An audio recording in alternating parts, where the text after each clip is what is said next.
Apóstolos, capítulo 2, e o versículo de número 22. Ouçam o que diz: varões israelitas, atendei a estas palavras. Jesus, o Nazareno, varão aprovado por Deus diante de vós com milagres, prodígios e sinais, os quais o próprio Deus realizou por intermédio dele entre vós, como vós mesmos sabeis. Sendo este entregue pelo determinado desígnio e presciência de Deus, vós o matastes, crucificando-o por mãos de iníquos, ao qual, porém, Deus ressuscitou, rompendo os grilhões da morte, porquanto não era possível fosse ele retido por ela. Amém. A ênfase de Pedro no seu extraordinário sermão pregado no dia de Pentecostes, a grande ênfase de Pedro naquele sermão, o grande destaque de Pedro naquele sermão foi a ressurreição de Jesus. Eu li aqui 3 versículos, o 22, o 23 e o 24. Na verdade, eu quero dar maior ênfase a partir do versículo de número 24. Porque Pedro estava pregando em Pentecostes e num primeiro momento ele quer trazer uma explicação do que estava acontecendo ali, porque embora grande parte daquela multidão estava maravilhada por estar ouvindo aqueles irmãos falando na sua própria língua materna das grandezas de Deus, outros, porém, estavam zombando, debochando e dizendo: eles estão embriagados, isso é vinho, é embriaguez, o que não era nenhuma novidade àquelas alturas. Hoje, quando a gente fala, eu vi o irmão fulano e ele estava embriagado, a gente fala com espanto, né? Tem uma conotação de escândalo, soa escândalo. Aqui não tem essa conotação do escândalo. Eles estão embriagados, que absurdo. Não tem essa conotação. Era uma festa de Pentecostes. Quem aqui conhece de tradição judaica, das festas judaicas, minimamente sabe que nas festas judaicas tem muito vinho, muita dança, muita música. Eles celebram muito, dançam muito. Não era nenhuma novidade dizer: eles estão embriagados. E aí estão falando, trocando palavras e falando coisas com coisas. E é nesse contexto que Pedro se levanta para dizer: não é vinho, como vocês estão pensando. E aí ele cita o profeta Joel e diz: o que está acontecendo aqui é para se cumprir o que foi dito por intermédio do profeta Joel. E após Pedro fazer essa brilhante citação da profecia do profeta Joel, Pedro então muda o tom da sua pregação, apresenta Cristo. E aí eu posso até mencionar para vocês aqui que dos versículos 22 a 24, os versículos 22, 23 e 24, até a propósito eu li os 3. Esses 3 versículos são na verdade uma síntese, na verdade um resumo daquilo que Lucas chama em Atos 2 e 42 de doutrina dos apóstolos. Qual era a doutrina dos apóstolos? Qual era a pedagogia dos apóstolos? Eles tinham uma doutrina, eles tinham uma pedagogia, eles tinham um ensino. E a igreja primitiva diz assim: nós precisamos perseverar, permanecer nesta pedagogia, neste ensino, nesta doutrina. Qual era a doutrina dos apóstolos? Elas estão basicamente contidas aqui dentro dos versículos 22, 23 e 24. Jesus o Nazareno, varão aprovado por Deus diante de vós com milagres, prodígios e sinais, os quais o próprio Deus realizou por intermédio dele entre vós, como vós mesmos sabeis. O que eles pregavam no primeiro século?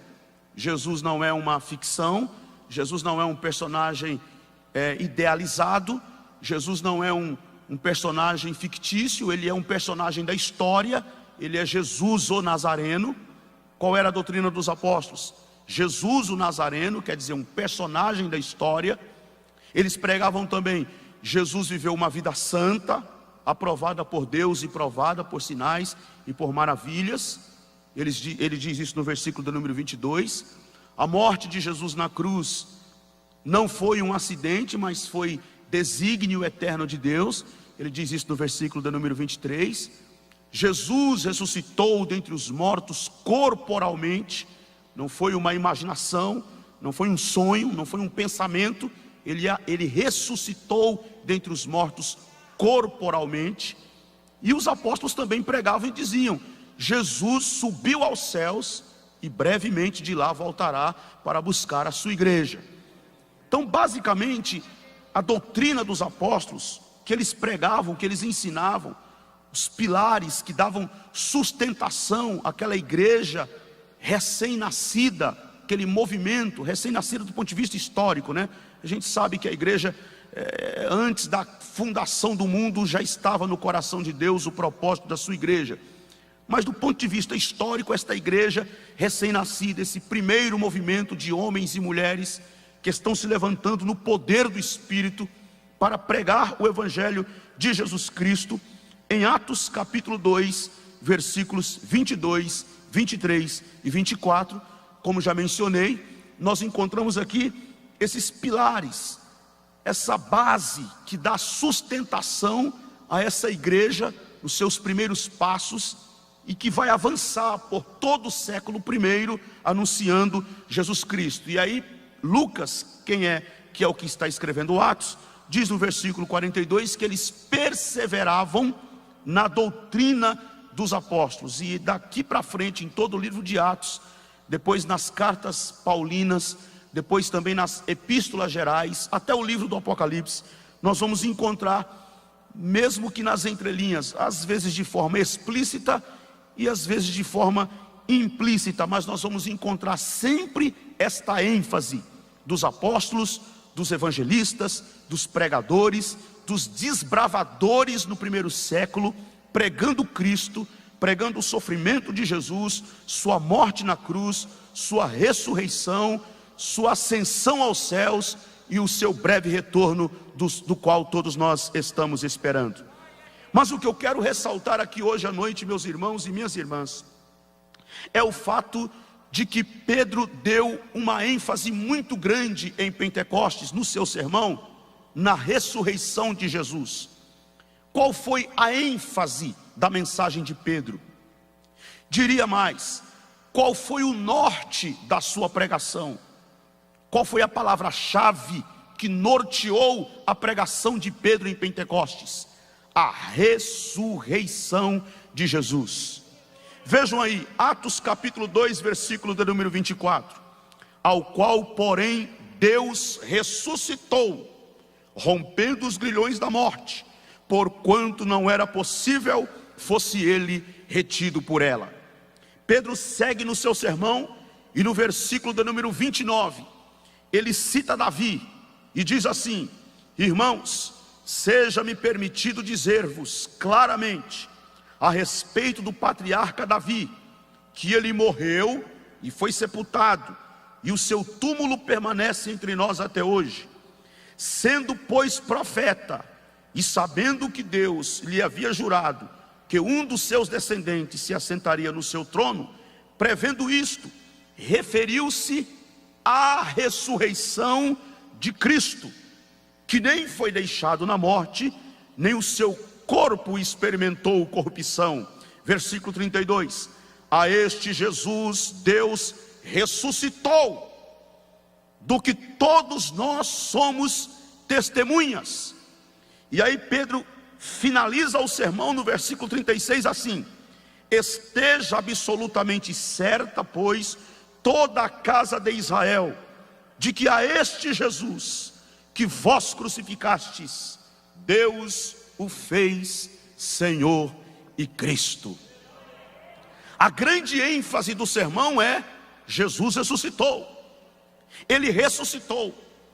E eu quero, meus queridos irmãos, comentar com vocês aqui hoje à noite o seguinte: por que eu estou destacando aqui que a ênfase do sermão de Pedro foi a ressurreição, de acordo com os versículos que eu acabei de ler e conferir com os meus amados irmãos? Porque vejam bem, nós hoje, 2000 ou talvez 2000 anos, mais de 2000 anos depois, século 21, nesse ambiente de pós-modernidade, com a nossa cabeça ocidental, brasileira, quando se fala em ressurreição, a gente perde muito do que de fato a ressurreição significou lá no primeiro século. O que foi a ressurreição no primeiro século? Na verdade, a minha pergunta deveria ser assim: o que significa pregar hoje, 2000 anos depois que Jesus ressuscitou, e o que significava pregar naquele contexto, no primeiro século, que Jesus Cristo ressuscitou? Pregar que Jesus ressuscitou no primeiro século era correr risco de ir com o pescoço para a guilhotina. Pregar que Jesus Cristo ressuscitou naquele contexto, lá no primeiro século, era correr risco de morte. Porque veja bem, você está querendo me dizer que aquele andarilho de Nazaré, você está querendo me dizer que aquele pregador galileu, que era desacreditado até dos seus próprios irmãos, conforme João, Evangelho de João capítulo 7, você está querendo me dizer que aquele carpinteiro de Nazaré, que andou entre pobres, desvalidos, que deu atenção para mulheres de moral duvidosa, resgatou a dignidade delas, você está querendo me dizer que este que foi entregue pela sua própria gente, foi julgado, sentenciado pelo império, morreu como um criminoso comum, pendurado entre dois ladrões, tratado como inimigo do Estado, você está querendo me dizer que ele ressuscitou? Isso é grave. Você está debochando do imperador, você está debochando de César. Presta atenção no que você está pregando, presta atenção no que você está falando. Falar que esse andarilho, que foi vergonhosamente espancado, humilhado e pendurado no madeiro, está vivo agora, vocês estão desacatando o imperador. Isso é uma afronta ao império. E eu fico maravilhado que a igreja primitiva não teme, os apóstolos não temeram, os pregadores não temeram, se levantaram na força e no poder do Espírito Santo e diz: é isso mesmo, vocês crucificaram, mas Deus o Pai o ressuscitou dentre os mortos, e esta é a nossa pregação. Ele ressuscitou, Ele está vivo. Foi a pregação da igreja no primeiro século. A igreja primitiva, meus queridos irmãos, a igreja primitiva cria piamente que Jesus é juiz dos vivos e dos mortos. Em Atos dos Apóstolos, capítulo de número 10, versículo de número 38, a partir do versículo 38, quando Pedro estava pregando na casa de Cornélio, um gentio que havia se convertido ao Evangelho, Pedro diz assim: Deus ungiu a Jesus de Nazaré com o Espírito Santo e com poder, o qual andou por toda parte, fazendo bem e curando a todos os oprimidos do diabo, porque Deus era com ele. E nós fomos testemunhas de tudo o que ele fez na terra dos judeus e em Jerusalém, ao qual também tiraram a vida, pendurando-o no madeiro. A este ressuscitou Deus no terceiro dia e concedeu que fosse manifesto, não a todo o povo, mas às testemunhas que foram anteriormente escolhidas por Deus, isto é, a nós que comemos e bebemos com ele, depois que ressurgiu dentre os mortos, e nos mandou pregar ao povo e testificar que ele é quem foi constituído por Deus, juiz de vivos e de mortos. Louvado seja o nome do Senhor. Paulo, quando chegou em Atenas, estava debatendo com alguns filósofos, epicureus e estoicos, e eles começaram a contender com Paulo, e diziam assim: ele é um tagarela, isso é um tagarela. E outros diziam assim: parece pregador de estranhos deuses. Pergunta: por que eles estavam chamando Paulo de tagarela e dizendo que Paulo parecia pregador de estranhos deuses? Está lá em Atos dos Apóstolos, capítulo de número 17 e o versículo de número 18. O próprio versículo responde. Por que estavam chamando Paulo de tagarela e dizendo que ele parecia pregador de estranhos deuses? O próprio versículo responde: porque pregava a Jesus e a ressurreição. Quer dizer, o que deixa aquele povo inquieto, o que deixa o primeiro século inquieto, é a mensagem da ressurreição de Jesus, pastor Laerte. É o que deixa eles incomodados. Pregar que Jesus ressuscitou provoca incômodo, provoca inquietação. O que ele está falando? Que mensagem é esta? Porque convenhamos, Jesus foi torturado com requintes de crueldade. Açoitaram o nosso Senhor no tronco de tortura, com um chicote, que diz os pesquisadores, que era um azorrague com 12 pontas. E eles amarravam nas pontas do chicote lasca de madeira, pedaço de osso, chumbo. E eles surraram as costas do nosso Senhor naquele tronco de tortura. Colocaram uma coroa de espinho nele, porque ele estava nu. Rasgaram todas as suas vestes, ele enfrentou vergonha de nudez.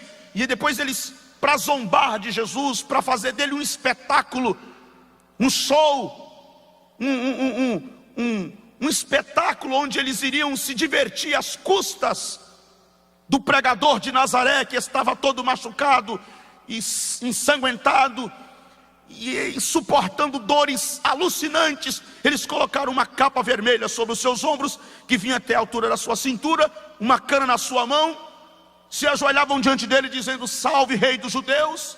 Zombaram dele, cuspiram na sua face, bateram no seu rosto, tripudiaram sobre ele e colocaram uma cruz sobre os seus ombros, e ele teve que carregar. E lá no alto do monte Caveira, no Gólgota, no monturo de lixo, fora dos muros de Jerusalém, foi pregado o meu Senhor entre dois ladrões, um à sua esquerda, o outro à direita. E eles zombavam do nosso Cristo pendurado na cruz, dizendo: se és o rei dos judeus, desça da cruz. Mas ele permaneceu na cruz, suportou a dor, carregou o teu pecado, o meu pecado, a tua maldição, a minha maldição.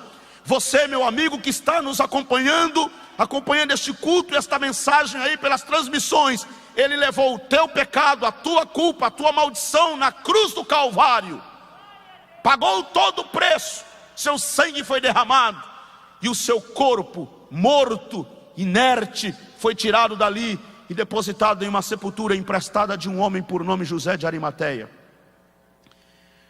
Sexta-feira, tardezinha, esse acontecimento se deu. Chegou a noite, eles estavam se preparando para a festa da Páscoa.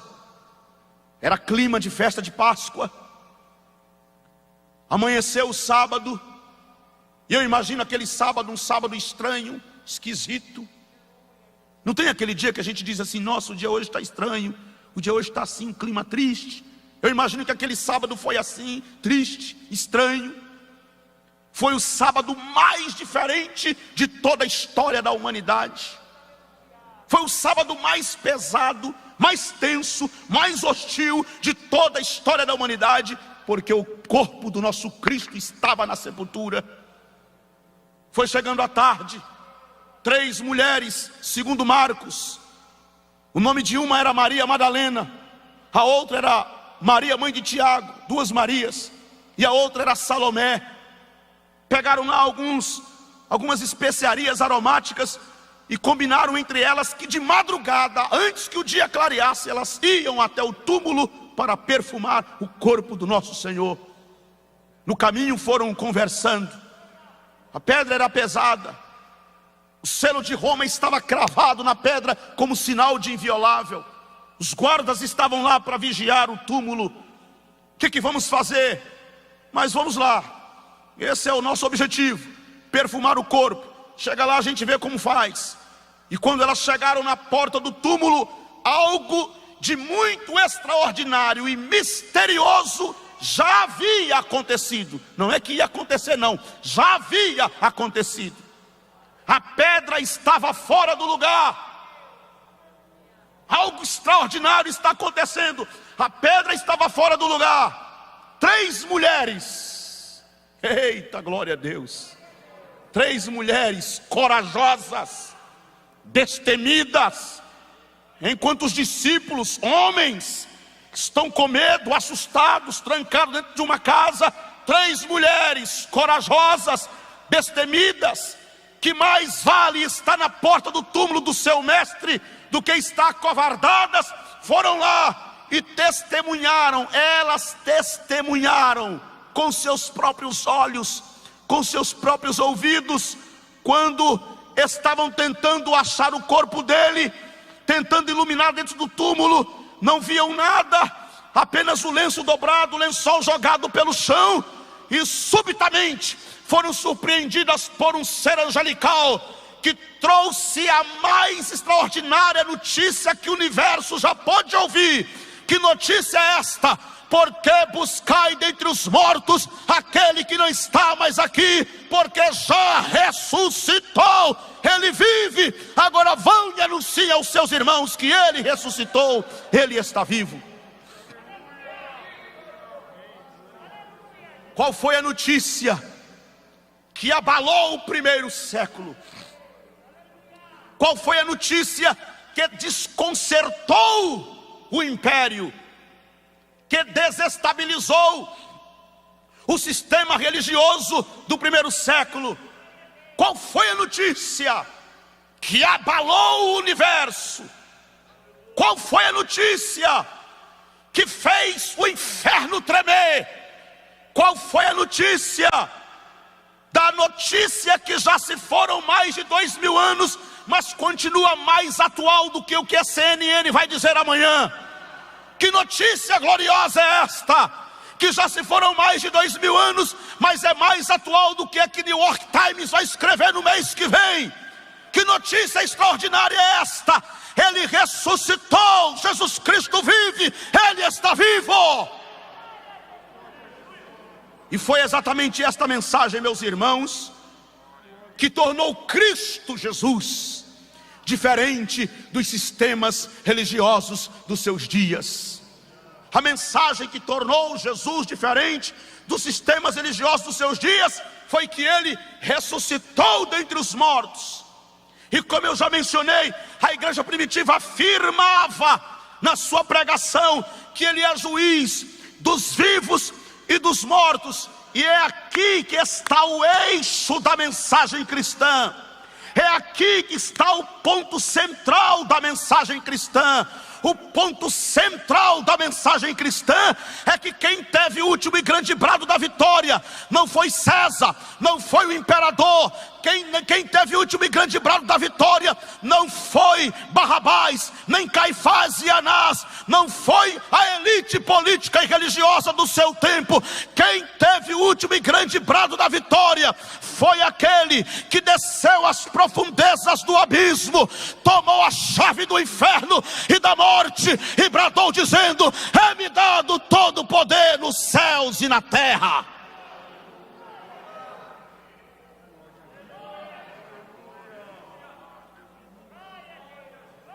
Jesus está vivo. E essa questão, esse tema da ressurreição, que é uma doutrina, né? Que é uma doutrina fundamental na fé cristã. Se você excluir a ressurreição de Jesus da fé cristã, acabou a fé cristã. Não tem evangelho, pode parar com tudo. Não tem evangelho, não tem cristianismo, não tem nada. E não sou eu que estou falando não, quem disse isso foi Paulo. Porque correu um boato lá na igreja de Corinto, dizendo assim: não, os mortos não ressuscitam não. Isso é conversa. Isso é Paulo que gosta de ser intelectual demais e anda com essas teorias aí, mas os mortos não ressuscitam. Aí Paulo aproveitou que estava cheio de problema mesmo na igreja de Corinto, escreveu uma carta lá, primeira carta aos Coríntios, para resolver esses problemas, essa problemaiada toda que estava lá. Ele reservou um capítulo inteiro, que é o capítulo 15 na nossa Bíblia, da primeira carta aos Coríntios, só para tratar sobre ressurreição. Começou falando da ressurreição de Jesus, das suas manifestações, das suas aparições, e como garantia, como penhor da nossa ressurreição. E aí lá pelas tantas, no versículo 12, ele diz assim: por que vocês andam dizendo aí que os mortos não ressuscitam? Paulo perguntando lá para os coríntios. Se os mortos não ressuscitam, Cristo também não ressuscitou. E se Cristo não ressuscitou, é inútil a nossa pregação e é vã a vossa fé. Aí quando chega no versículo do número 20, Paulo afirma categoricamente, diz assim: mas de fato Cristo ressuscitou dentre os mortos, sendo ele as primícias dos que dormem. Ele vive, ele ressuscitou, e porque ele vive, eu posso crer no amanhã. E é com esta mensagem que eu quero terminar aqui. Meu irmão, minha irmã que me ouve, meu querido irmão que me ouve e nos assiste aí pelas mídias sociais, pelo canal de YouTube da igreja, pelas plataformas digitais, ou você que está vendo a mensagem agora gravada, eu quero te dizer: nós nos garantimos diante de Deus, estamos garantidos na nossa fé. Sabe por quê? Porque não pregamos sobre um defunto. A nossa pregação não é sobre um cadáver. A nossa pregação não termina em um túmulo. A nossa pregação é confirmada naquele que tomou a chave do inferno e da morte, subiu aos céus e breve voltará, montado em um cavalo branco, e no seu manto estará escrito: Rei dos reis e Senhor dos senhores. Rei dos reis e Senhor dos senhores. Rei dos reis e Senhor dos senhores.